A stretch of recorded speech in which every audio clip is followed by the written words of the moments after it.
So before I explain this new series, I just want to say that the reason I haven't been putting out videos as frequently as normal is because work has been extremely hectic. This should end in the next few days, and I plan on releasing a video every day like I used to, and also start climbing again. I want to see if I can't hit that 7,000 before the season ends, so I can get the maximum end of season rewards. I'm also excited that they're planning on refreshing the Tower of Honor for the remaining seasons. This is something that I've been talking about in the Discord and with Rayark Jackie and whatnot. So I'm very glad to hear that they're doing something about that. If you didn't hear, they posted on their Facebook that they will be refreshing the Tower of Honor rewards. I don't know if they're just going to refresh it or add or have new rewards or how they're going to change any of that, but I think it's very important that they do have new Tower of Honor rewards every season. So I'm glad to see that they're doing that. So how this series is going to work is I'll go through 3 replays that somebody sends me, and then I'll go through them. Basically, kind of just nitpick, see like, okay, where were the mistakes? How can they improve? I'll have the deck lists as well as the cards that they have, so that way I can see, okay, you have this specific problem, which can be fixed by adding this specific card. Stuff like that to try to help the individual, as well as give you guys a different kind of frame of reference for improving your own play. Because I think watching somebody that's closer to your level play and see what mistakes they make and have somebody point out those mistakes, because they might be the similar mistakes that you make, I think that will be a lot more useful to you guys as another type of tool for helping you improve your play. So I'll be starting off with Hydrowolf, who is a more active member of the channel. They're overall around mid-diamond, which I think quite a bit of you guys are at as well. So I hope this will be useful. We'll also be 2 of the matches we'll be watching will be with the Beast faction, which I know a lot of you struggle with. So we'll get into this replay.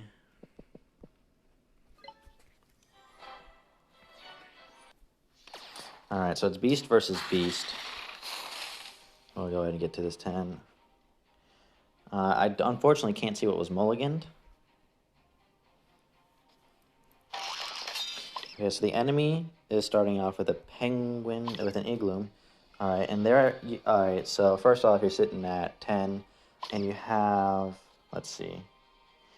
You could have started with the Weevils. Yeah. That would have been a decent start. Now he's pushing with Salamander. See, right now, he's already got more soul on the field by the time you play the Mumford. So you're starting from a deficit. Hyenas are high damage units, but you played them a little too close. I would have played them more to the left, away from the Salamander. Let's see.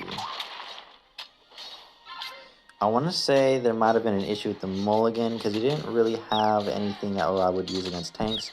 You also aren't using the Snowy Owl, which it would be decent against the Salamander. Also, when you're defending, placing stuff like Hellbillies behind the Guardian can be very useful.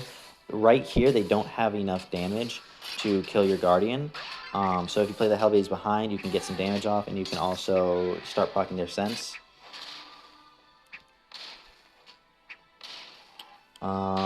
Yeah. Weevils weren't a good play. I would have just saved Soul instead of playing those, because you already kind of stopped the push. If you stop an enemy's push, you do not need to counter push right away. You can just leave it at that and regain your soul, so that way if they start another push, you can just go right into defending it. So the starting hand, you didn't really have anything that was good against what that was.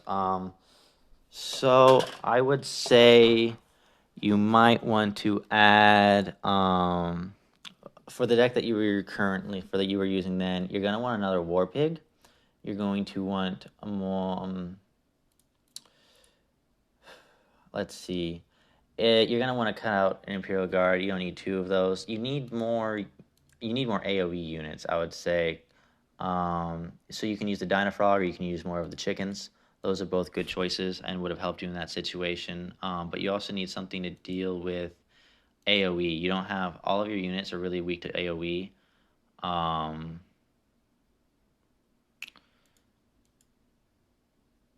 let's see. So just having that be something in mind when you mulligan, especially, will greatly improve. Will greatly improve your play. Let's see if there's any differences with the next one, which is also a beast match.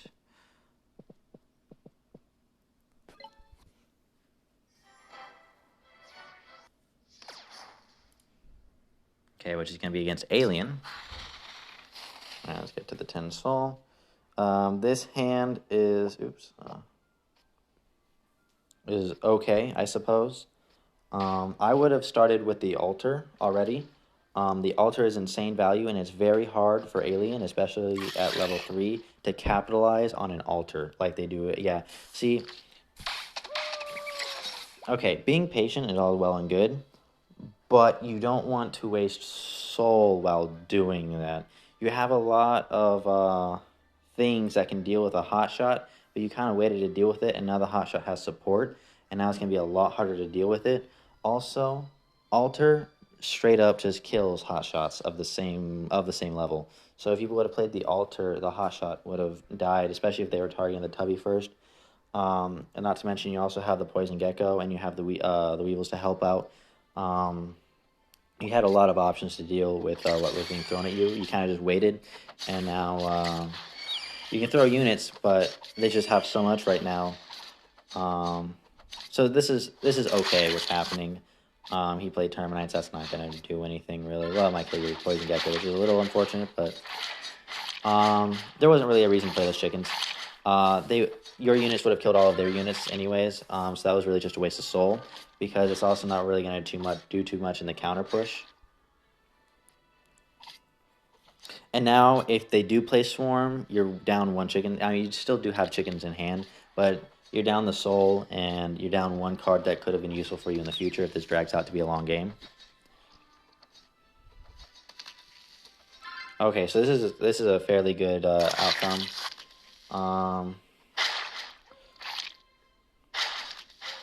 I probably wouldn't even respond to those personally. Yeah, let's speed this up. Yeah, but you do need to respond to the catapod. So you can play the chickens on there. I would have just played both chickens on the catapod. There's no reason to split, because your guardian can take care of termites if it's just one set, and it wasn't even a full set, fairly quickly.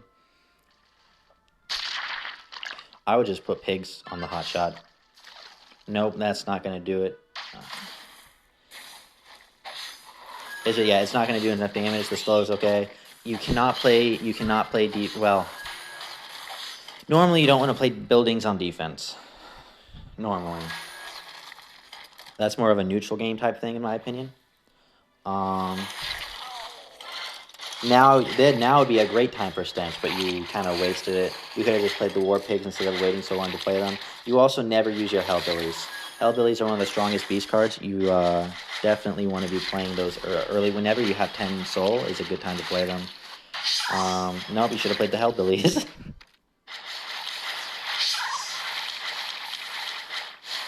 Yeah, that's unfortunate. You should have played a little bit more forward, but it worked out. There's nothing you can do, though. This is just too much. What happened was you lost enough trades to now they have such a soul advantage on you that it's really hard to come back. They played very poorly, though. I'm not sure why the Terminite Queen didn't die to that stench. I guess it was like a pixel out. Okay, that was a decent save. I can't see this going well for you, though. If they make a mistake and you cancel out their push, then you might be able to get a good altar.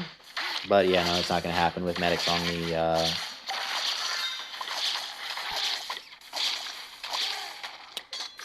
the prime leecher.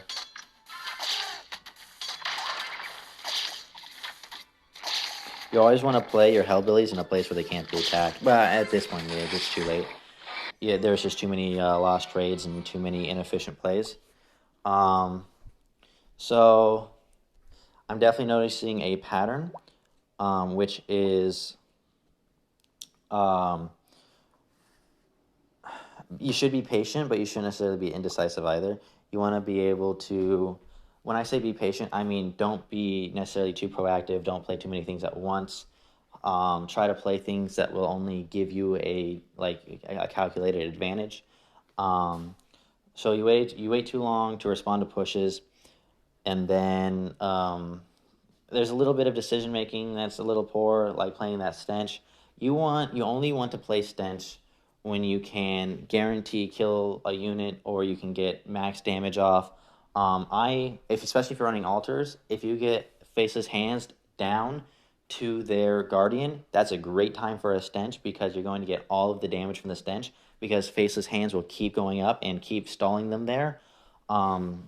So when you don't have anything to prevent units from coming up and just preventing units from running out of where the stench is, you never want to play it like that. You never want to play a stench where the units can just walk out in front of it and just walk out of the damage area.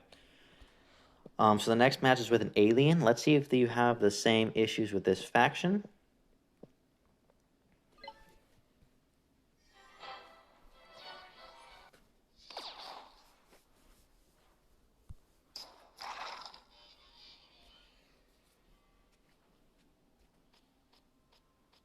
All right, we're both sitting at 10 soul. You have a terrible, terrible hand. Absolutely awful. You need frontline cards in your front hand, and you need backline cards. If you have an exhaust, keep it great. Things I always switch out for my starting hand are Terminites and Painlings. I always take them out of my starting hand whenever I pull them. You could have played these more back, and you could have waited a bit more. I personally would have played the Terminites in a circle around the Lancers. And then when the Lancers got closer... yeah, again, I probably would have just played the Terminites. I don't know if Painlings were worth it, but it seems to be working out fairly well. Then when I would have waited until the Lancers got closer after playing the Terminites to the Guardian to play the Venomites behind. So he's playing that structure. That's fine. You could play the Scorpioneer now, but if you only have one, I'd probably just save it as a waiting condition. Drawing it this early is a little unfortunate, but there's not really anything you can do about it. You really need to just cycle, and you need to get new cards, because if you can't really defend with this hand, this is fine. I would have put 1 towards the Ballisters and 2 on the other side, though, so I can try to get the enemy structure. Termites here is the correct play, in my opinion. So this is fine. I would say I would play the Twisted Vines in the back now and wait for them to start creeping up.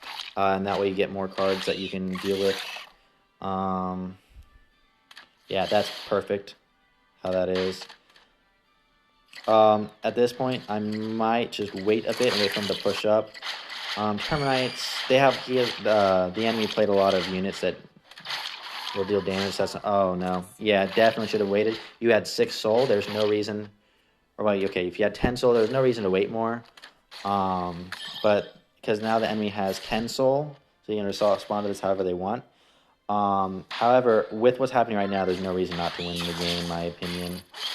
That's fine. You need to use exhaust. You should have used exhaust already. I don't know why you're not using exhaust. That's the whole thing. You get some lifesteal units to the enemy guardian, and then you exhaust the enemy guardian and the enemy units. You could have exhausted the enemy guardian and all the enemy units at the same time there, and it would have costed... Yep, it's too late now. It's still going to die because there's so many units. Yeah, you need to exhaust that earlier. There's a whole thing with that, is that if you exhaust them, then it's impossible for your lifesteal units to die, and you have the soul for it the entire time. That Scorpioneer is going to do nothing. You should have saved that soul for defending. Shotgunner, yep. You could have played a little bit more back and would have gotten more damage off faster, but I mean, that's not terrible.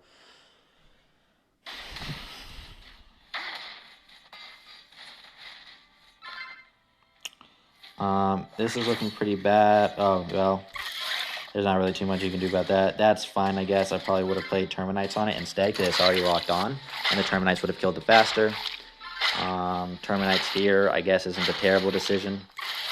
Nope, I would have just waited. Those units are not going to do any damage. They're pure tank units, and the spine shells already wore off. There was no reason to play anything to defend against those. So that was kind of a waste. And you have nothing to support these units with, so they're just going to die. Yeah,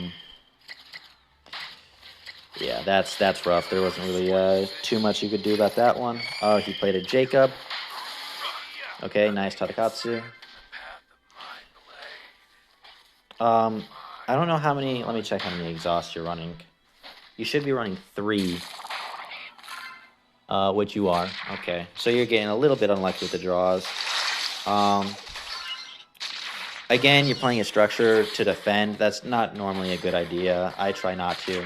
Um, yeah, if you could have just held out for a little bit more, you could have turned it into a draw.